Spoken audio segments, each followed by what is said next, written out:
Magandang hapon po. At pakikita ko po sa inyo itong ongoing na proseso ng sidecar ni Sir Jay. At ang gumagawa nito ay si RB. So mga idol, ito na yung kanyang tawag nila dito is speed wings eh. Kasi pag meron yata nito, bumibili tapos lumilipad din gawa ng speed wings. So sa mga sasakyan po 4 wheels, ang tawag ko dito ay spoiler. And then mga idol, nangyari lupit na pagkakabapping, kintab na kintab. Yan, ito po ay kanyang carrier. Idol carrier po yan ng sidecar na yan naman. Tapos mga idol, ito yung buntot pagi. Buntot niya yung parang jet fighter, yung kanyang rear bumper. Kinis din pwede pagsalamin na. Ito naman idol yung kanyang dito to yan. Ito, yan. 3-star, major yan. Ito yung sa pinto niya at ano mga lod, ladder to, akyatan to ng gagamba. Yan.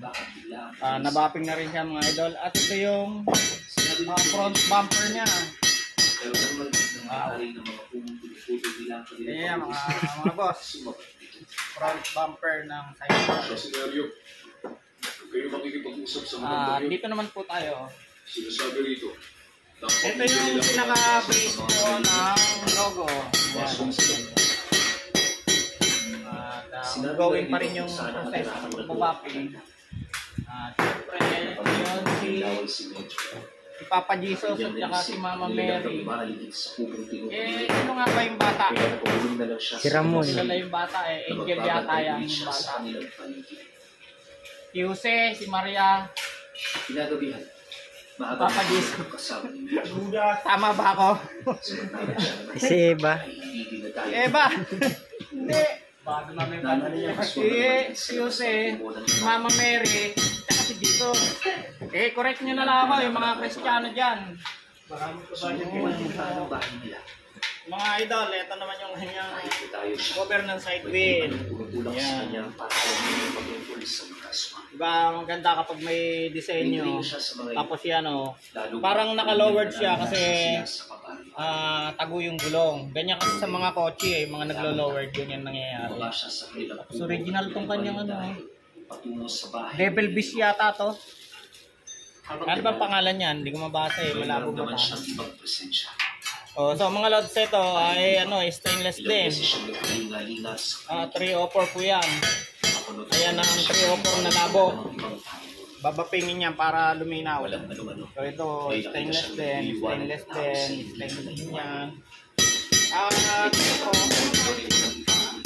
mga idol yan. Ito ay may drum. May compartment siya. Pag gusto magtago dito, siguro kasi ako sa loob niya. Yan, may trunk siya. So, may print na tri-bar. At plano pa yata palagyan ni Bossing ng maliit na carrier para mas cute siyang tingnan. Pero syempre, mas cute itong gumagawa. Medyo nakakata-cute nga lang. Kaya siya magawa yan. Mga idol, pag kayo magpapagawa ng sidecar at gusto nyo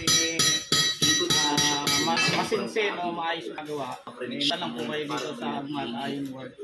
Dahil ako po ay malaking tiwala ako sa mga kasama kong builder. Unang-una sa experience ko yan. At nakikita ko naman yung quality ng kanilang gawa. So pag hindi po maayos, nagpupusan ko yung mga dito sa akin pag hindi maayos yung trabaho. Ito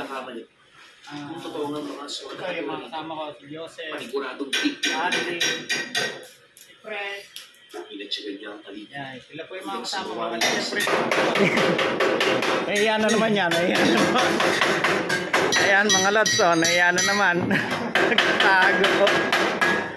O yun lang po mga idol. Punta lang kayo dito sa number 144 Purok 1 Cardama Compound, Barangay Timbao, Binyan City, Laguna. Magandang araw po sa inyo. Ramdam ng pag-aalinlangan